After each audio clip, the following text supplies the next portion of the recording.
आदरणीय भाइयों और बहनों, आप सभी में विराजित हैं उस सर्वशक्तिमान परमेश्वर को मेरा शत शत नमन।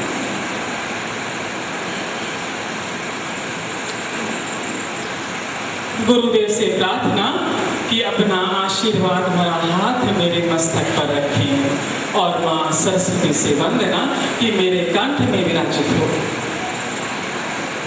ताकि प्रकृति जो संदेश, नारायण जो संदेश मेरे माध्यम से आप लोगों तक पहुंचाना चाहते हैं उसे मैं सही तरीके से आप लोगों तक पहुंचा सकूं। नारायण। जैसा कि आप सभी जानते हैं, नारायण देव की सत्संग परिवार का एक मिशन है, विजन है, सपना है। जरा सा बोर्ड आगे ले लो। नारायण देव की सत्संग परिवार का एक मिशन है, विजन है, सपना है। वो ये कि हर व्यक्ति तन से स्वस्थ हो, मन से स्वस्थ हो, धन से स्वस्थ हो और आपसी संबंधों से स्वस्थ हो। इसके तहत हमारा साप्ताहिक सत्संग हर बुधवार को चलता है, जहाँ सामूहिक प्रार्थना की जाती है, और मासिक सत्संग यानी हर महीने के दूसरे रविवार के दिन 11 से 11:30 किया जाता है। इस सत्संग के माध्यम से, छोटी छोटी कहानियों के माध्यम से आप तक वो बातें पहुंचाई जाती है कि यदि उन चीजों को आप अपने जीवन में उतारते हैं तो उसका असर आपके तन पर, आपके मन पर, आपके धन पर, आपके संबंधों पर पड़ता है। छोटी छोटी बातें भी हम जीवन में रोजमर्रा के जीवन में अपनाते हैं। हमारा तन स्वस्थ, हमारा मन स्वस्थ, हमारा धन स्वस्थ, हमारे आपसी संबंध स्वस्थ। यहाँ वालों को बोर्ड दिख रहा है? हाँ।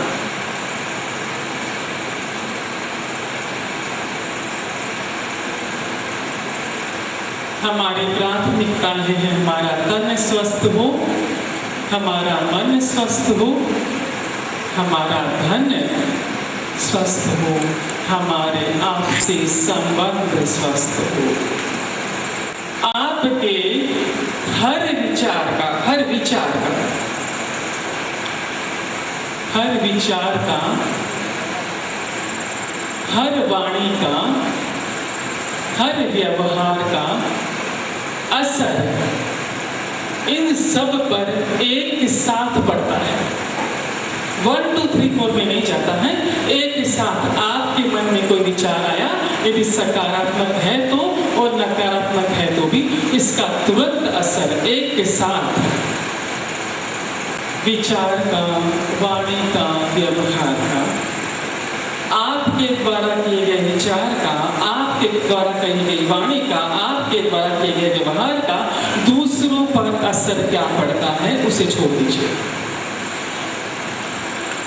उन पर असर होने में थोड़ा सा समय तो लगता है, यहाँ से बात वहां तक पहुंचने में, लेकिन आपके भीतर विचार चले, आपके वाणी के माध्यम से बाहर निकले, आपके द्वारा कोई व्यवहार किया गया, सबसे पहले आपके तन पर, मन पर, धन पर, संबंधों पर एक साथ पड़ता है, एक साथ वो चीजें।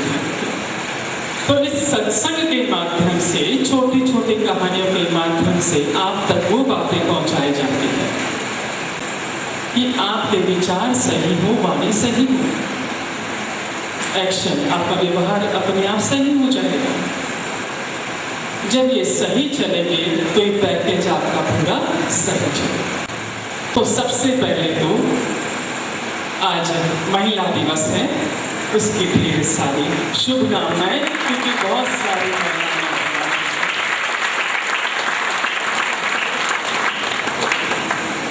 अच्छा लगा ये देखकर कि पुरुषों ने भी ताली बजाई। पहले हमारा सत्संग सत्र कर लेते हैं पूरा, उसके बाद चर्चा करते हैं महिला दिवस पर कि हमें क्या करना चाहिए, हमें क्या मिले और हमें क्या देना है। तो पहले हमारा सत्संग पूरा करते हैं। शुरुआत करते हैं हमेशा की तरह मिस्टर राघव से। राघव कहते हैं कि मेरे 8 दोस्तों का ग्रुप है। कितने दोस्तों का? 8 दोस्तों का ग्रुप है हमारे। उसमें केशव नाम का भी मित्र है मेरा। केशव ने हम सब दोस्तों को डिनर पर बुलाया। सबसे पूछा गया कि ये दिन तुमको सूट करता है ना, ये दिन डिनर रख ले देना। सबकी सहमति से वो दिन निश्चित किया गया और सबकी सहमति से वो समय भी निश्चित किया गया कि ठीक 8 बजे का समय सबको यदि सूट कर रहा है तो ठीक 8 बजे का समय हम डिनर के लिए निश्चित कर लेते हैं। सबकी सहमति हो गई कि हम 8 बजे उसके केशव के घर पहुंच जाएंगे। 8 बजे का समय नियत किया गया, निश्चय किया गया। राघव कहते हैं कि निश्चित दिन निश्चित समय मैं बड़े उत्साह के साथ अपने मित्र केशव के घर पहुंचा डिनर के लिए। वहां पहुंचकर मुझे पता चला कि मैं सबसे प्रथम व्यक्ति था वहां पहुंचने वाला। 8 का 8:15 बज गया, 8:20 हो गया, 8:25 हो गया। जब कोई नहीं पहुंचा, बाकी मित्र नहीं पहुंचे, तो मैंने और केशव ने बारी बारी सबको फोन करना शुरू किया कि पता चले वो लोग कहाँ पर हैं और कितनी देर में पहुंचेंगे। पता चला उनमें से कुछ तो अभी घर से भी निकले हैं और कुछ अपने ऑफिस का काम पूरा कर रहे हैं। राघव कहते हैं कि मैं तो पहुंच चुका था और मुझे जोरों की भूख लग रही थी। वो तो केशव की पत्नी की अच्छाई थी कि उसने मुझे कुछ स्टार्टर खाने के लिए दी, मुझे तसल्ली दी और हम तीनों गपशप करने बैठ गए, बातें करने बैठ गए। हम तीनों कौन? मैं, केशव और केशव की पत्नी। जब हम आपस में बात कर रहे थे, बातचीत का विषय आ गया साफ सफाई पर। केशव की पत्नी कहने लगी कि मेरा पूरा दिन तो सहज और सरल भाषा में कि मेरा पूरा दिन तो साफ सफाई में निकल जाता है। ये सामान यहाँ रखो, वो सामान वहाँ रखो, क्योंकि ये जो है केशव जो है अपना कोई भी सामान ठिकाने पर नहीं रखते। जूते कहीं, मोजे कहीं, मोबाइल कहीं। सिन्हा जी को देख रही दिखते हैं, अपनी पुस्तकें कहीं, यहाँ तक कि अपने धोने के कपड़े भी वो ले जाके बाथरूम के बकेट में नहीं डालते। तो ये सारे काम करने में मेरा समय बहुत बीत जाता है क्योंकि मुझे घर साफ सुथरा अच्छा लगता है। ये सुनना था कि केशव की आवाज में थोड़ी सी ऊंचाई आ गई कि तुमसे कौन कहता है घर को साफ रखने के लिए? ये कोई मिलिट्री एरिया है क्या जो सारा सामान व्यवस्थित जगह पर रखा जाए?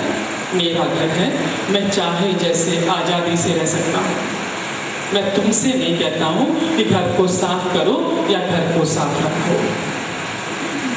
और उसकी हंसी उड़ाने लगा कि इसे तो साफ सफाई की बीमारी है, सारे दिन साफ सफाई करती रहती है, इसकी बीमारी का तो इलाज करना पड़ेगा।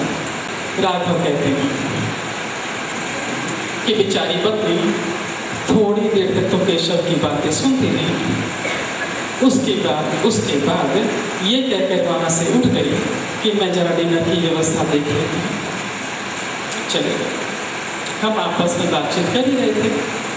होते होते 9:30 बज गए, 9:45 बज गए और एक एक करके सारे मित्र पधारे। जब सारे मित्र पधार गए, मैंने सहज ही उनसे कहा कि यदि तुम लोग पहले बता देते कि तुम लोगों को 8 बजे का टाइम सूट नहीं करता है, 9:30 बजे का टाइम सूट करता है, तो हम 9:30 बजे का टाइम रख लेते तुम्हारी सुविधा के अनुसार।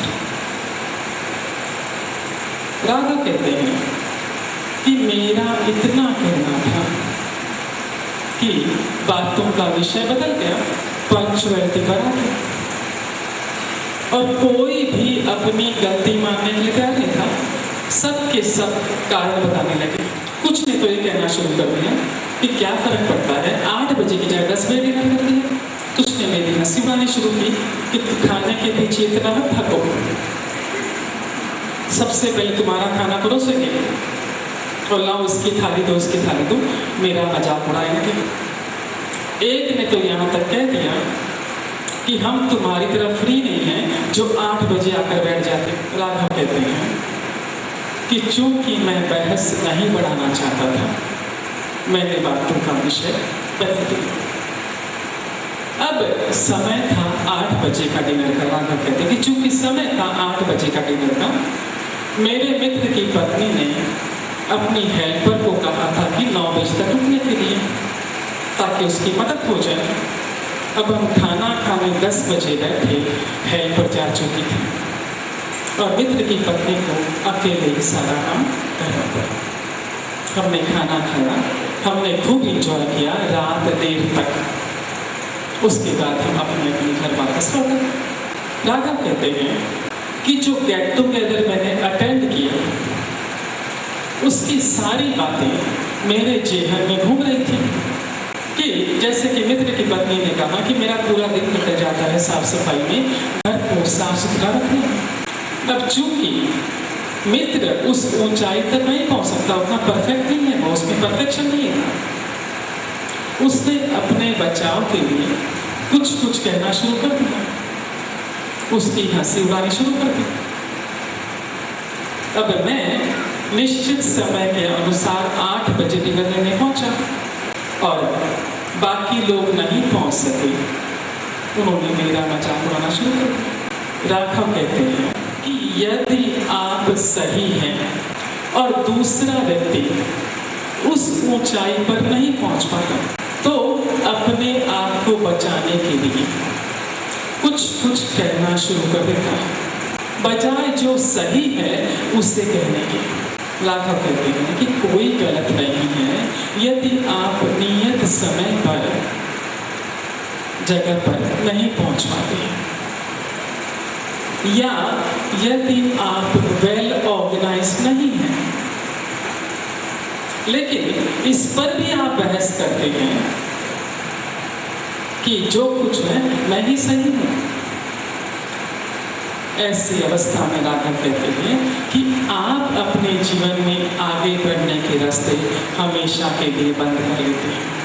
और यदि आपका दृष्टिकोण ये है कि मैं ऐसा करता हूँ, समय पर नहीं पहुँच पाता, मुझे लेट होती है, या मैं वेल ऑर्गेनाइज नहीं हूँ, पर मैं अपने आप को सुधार भी नहीं पाता हूँ, ऐसी अवस्था में राघव कहते हैं कि समय के साथ आपके भीतर सुधार आएगा, निश्चित है। जिस प्रकार हम अपनी अच्छाइयों को देखकर, राघव कहते हैं कि जिस प्रकार हम अपनी अच्छाइयों को देखकर कितने खुश होते हैं कि मेरे भीतर ये क्वालिटी है, उसी प्रकार जो आपके भीतर बुराई है उस पर भी जरा सोचिए, ध्यान दीजिए, ताकि जीवन में आगे बढ़ने के रास्ते आपके लिए खुले हों।